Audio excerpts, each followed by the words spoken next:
আমরা আমাদের রক্তের উপর সরকার পয়সা দিয়েছে। আজকে আমাদের সরকারি ব্যর্থতা ওরা হচ্ছে এনসিপির সাথে যুক্ত হয়ে আমাদেরকে নিয়ে গেছে। আপনারা যদি মানে এনসিপির সাথে কারা যুক্ত হয়েছে, যারা আমাদের উপর আক্রমণ করছে তারা এনসিপি আমাদের ব্যর্থতা আছে কোনো এখানে? আমাদের কোনো ব্যর্থতা আছে? আমাদের বলছি মাসের মধ্যে ছবিতে আপলোড দাও, আমরা আপলোড দিচ্ছি। এই কার্ড আমাদের জন্য সিভিল সার্জনে আসছে, সরি উপজেলা স্বাস্থ্য কল্যাণের মধ্যে আসছে। এরপরে আমাদের সাইন নাই, এই সাইনের জন্য আজকে আমাদের ভুয়া প্রমাণিত হয় কেন? আচ্ছা, কিন্তু এই যে আপনাদের পক্ষে আপনারা যারা আন্দোলন করছে তারাই বলতেছে যে আপনাদের কার্ড অনেকে ভুয়া কার্ড নিয়ে আসছে। এই বিষয়ে কি বলবেন? যে কারণে কিছুক্ষণ আগে আপনাদের মধ্যে হাতাহাতি হলো, আপনাদের এক পক্ষ বলতেছে যে আপনাদের অনেকে যারা আসছে তাদেরকে টাকা দিয়ে নিয়ে আসছে। এই বিষয়ে আপনি কি বলবেন? এটা একটু পরিষ্কার করেন। আমরা যদি এতটাই বুঝতাম, হ্যাঁ, তাহলে আপন আর আনমান আমরা চিনতাম না। আপনার কথা বুঝি নাই। ওরা যে বলতেছে দুইটা প্ল্যাটফর্ম, আমাদের যেমন দুইটা প্ল্যাটফর্ম সৃষ্টি হয়েছে, একটা ছিল জুলাই যুদ্ধ সংসদ আর ওয়ারিয়ার্স অফ জুলাই। তাদের মধ্যে ফাটলটা কেন এটা কিন্তু আমরা জানি না।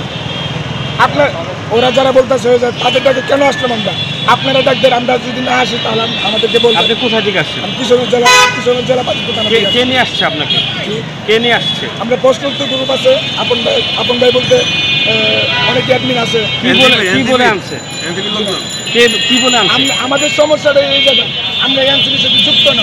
আমরা বলছি আমরা আমাদের দেখবেন কিশোরগঞ্জ কয়েকদিন আগে গেছে, নাইক ভাই আছে, সবাই গেছে, আব্দুল্লাহ হাসান আব্দুল্লাহ ভাই সবাই গেছে। আমি ওই জায়গায় উপস্থিত ছিলাম।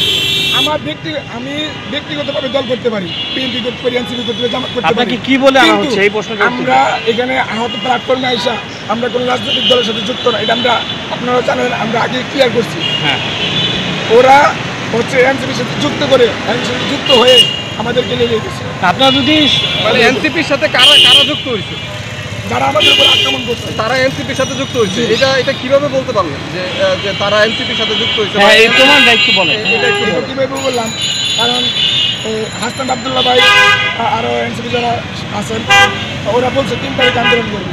আর আমরা আগে থেকে বলছি যে আমরা 30 তারিখের ভিতরে 30 কর্মদিবসের মধ্যে আমাদের জুলাই সনদ না দেওয়া হয় তাহলে আমরা 31 তারিখ আমরা ঢাকা শাহবাগে আমরা বন্ধ দিব।